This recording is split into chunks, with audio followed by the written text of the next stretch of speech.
آج کل جو مہنگائی ہے، مہنگائی سے آپ کے روزگار پہ کیا اثر پڑا ہے؟ یار آپ کو کیا بتائیں یار، مزدور بہت بہت آدمی شکریہ، ہے، تھینک یو ویری صبح مچ۔ آتے ہیں گھر کے۔ بس بغیر ٹائم ضائع کیے میں خان صاحب کی طرف جاؤں گا۔ خان صاحب over to you, thank you very much. اچھا جی، بسم اللہ الرحمن الرحیم۔ میں سب سے پہلے شوکت ترین آپ کو اور آپ کی ٹیم کو، مزمل آپ کو بھی، سب کو مبارک دیتا ہوں کہ یہ بڑا ٹائملی اور پرٹیننٹ سیمینار آپ نے کیا۔ اس وقت ساری قوم کو اب ایک خوف آ رہا ہے کہ پاکستان کدھر جا رہا ہے۔ 7.5 لاکھ پاکستانی، اور جن میں ٹاپ پروفیشنلز تھے، وہ صرف پچھلے 7 مہینے میں ملک چھوڑ کے چلے گئے۔ اور مجھے جبل علی سے میسج آئی کہ جو 7 مہینے میں جبل علی میں پاکستانیوں نے انویسٹ کیا ہے انڈسٹریل اسٹیٹ میں، وہ پچھلے 10 سال میں نہیں کیا۔ تو ایک امید جا رہی ہے پاکستان سے، کیونکہ جو یہ 7-8 مہینے میں ہوا ہے پاکستان میں، اس کی میری تو جتنی زندگی ہے، میں نے تو اس کی کوئی مثال نہیں دیکھی۔ اور وہ کیا ہوا اس ملک میں، کیوں یہ امید چلی گئی کہ ایک 30 سال سے اس ملک کے اوپر 2 خاندانوں کی قبضہ ہوا تھا، اور انہوں نے اپنے آپ کو ثابت کیا انٹرنیشنلی بھی اور نیشنلی بھی کہ وہ کتنے کرپٹ ہیں۔ انہوں نے جو آپس میں ایک دوسرے کے اگینسٹ ساری پبلک کو تیار کیا، 20 سال 25 سال کہتے رہے کہ وہ کہتا وہ چور ہے، وہ چور ہے، کیسز ایک دوسرے کے اوپر بنائے، اور اس کے بعد ان کو ریجیکٹ کیا عوام نے۔ مجھے تو ان کے اگینسٹ ووٹ پڑی، ان دونوں پارٹیز کے اگینسٹ۔ تو ان کو جب پھر مسلط کیا گیا، میرے خیال میں یہ پاکستان کی سب سے بڑی ٹریجڈی ہے۔ میری زندگی میں میں نے کبھی اس طرح کا، یہ جو آج مایوسی آپ دیکھ رہے ہیں، یہ اس کی وجہ سے ہے۔ اور یہ کیونکہ ایک اکانومی کا سیمینار ہے، میں پہلے یہ کہنا چاہتا ہوں کہ اکانومی جو ہے وہ پولیٹکس سے کنیکٹڈ ہے۔ کوئی دنیا کے اندر اکانومی آئسولیشن میں نہیں چلتی۔ اس کی اگر آپ پورا پیچھے بیک گراؤنڈ نہیں سمجھتے تو آپ یہ نہیں کہہ سکتے کہ آج حالات یہ اکانومی کے کیوں بگڑ گئے، کیونکہ آپ کو سمجھنا پڑے گا کہ کس بیک گراؤنڈ کے اندر یہ سب کچھ ہو رہا ہے۔ اور اس کا بہت بڑا پھر کہ آگے اگر ہم نے جانا ہے تو اس کے لیے کیا کرنا پڑے گا۔ جب تک اس کا صحیح انالیسز نہیں ہوتا، آپ اس کا صحیح معنی کے اندر سولوشن نہیں نکال سکتے کہ آگے ملک نے اب اس دلدل میں سے کیسے نکلنا ہے۔ تو سب سے پہلے تو یہ جو مایوسی آج پاکستان میں، اس مایوسی کی وجہ یہ کہ وہ لوگ جو اپنے آپ کو ڈسکریڈٹ کر بیٹھے تھے، انٹرنیشنلی ان کی کرپشن کے چرچے تھے، ان پارٹیز ایک چیز دنیا ریکگنائز ان کی نہیں کیے، ان کے دور میں ایک چیز ان کی ریکگنائز نہیں ہوئی۔ ان کے 20 25 30 سالوں میں صرف ایک ہی چیز ہوتی تھی کہ ان کی کرپشن کے باہر اخباروں کے اندر، ان کے میڈیا پہ ڈاکیومنٹریز بنی، princess and the play boy, اور پتہ نہیں الفرڈ ٹو پاکستان، وہ جو کرپشن کی ملن حدیبہ پیپر مل کی تھی۔ یہ سارے کیوں آج اوورسیز پاکستانی سارے ہمارے ساتھ کھڑے ہیں؟ کیونکہ اوورسیز پاکستانیز وہاں باہر بیٹھ کے ان کو ایک بہتر پکچر نظر آ رہی ہے کہ انہوں نے کتنا پاکستان کا نام بدنام کیا باہر۔ کیوں وہ ان کے اتنے اگینسٹ ہیں؟ کیوں کبھی اتنے ایسے ڈیمونسٹریشنز ہوئے ہی نہیں پاکستان کی تاریخ میں؟ جب ہماری گورنمنٹ گرائی گئی 9 اپریل کو، تو جو باہر پاکستانیوں کا رسپانس تھا یہ ان پریسیڈنٹڈ ہے۔ اندر بھی ان پریسیڈنٹڈ تھا، باہر بھی ان پریسیڈنٹڈ تھا، کیونکہ لوگوں کے اندر ایک خوف بھی آیا کہ ان کو واپس لے آئے ہیں، اور دوسرا ایک لوگوں نے اپنا بتایا کہ ہم ریجیکٹ کر رہے ہیں ان کو۔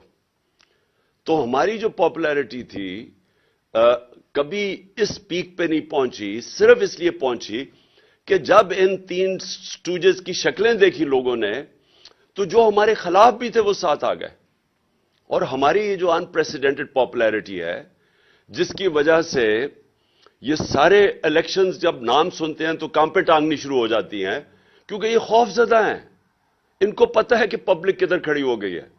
تو سارا جو سٹیٹس کو کا سیٹ اپ ہے وہ سارا مل کے ایک چیز پہ متفق ہے کہ الیکشن نہیں کروانے، اور بدقسمتی سے ان کے الیکشن ہی ایک سولوشن ہے جو اگر ہم نے اس میں سے نکلنا ہے، یعنی اگر پہلا قدم اگر ہم نے اس سے نکلنا ہے، یہ جو کوگ مائر کے اندر جو سارے سپیکرز نے بتایا کہ ہم پھنستے جا رہے ہیں، اور جو آگے دو سیناریوز بتائے کہ یا آئی ایم ایف میں اور اس کے علاوہ تو کوئی چارہ ہی نہیں، آئی ایم ایف پہ جانا پڑے گا، تو ان کی کنڈیشنلٹیز، اس سے کیا ایفیکٹ پڑے گا اس ملک میں غربت میں، اور دوسری چیز کہ اگر نہیں جاتے تو پھر اس سے بھی برا حالات ہے۔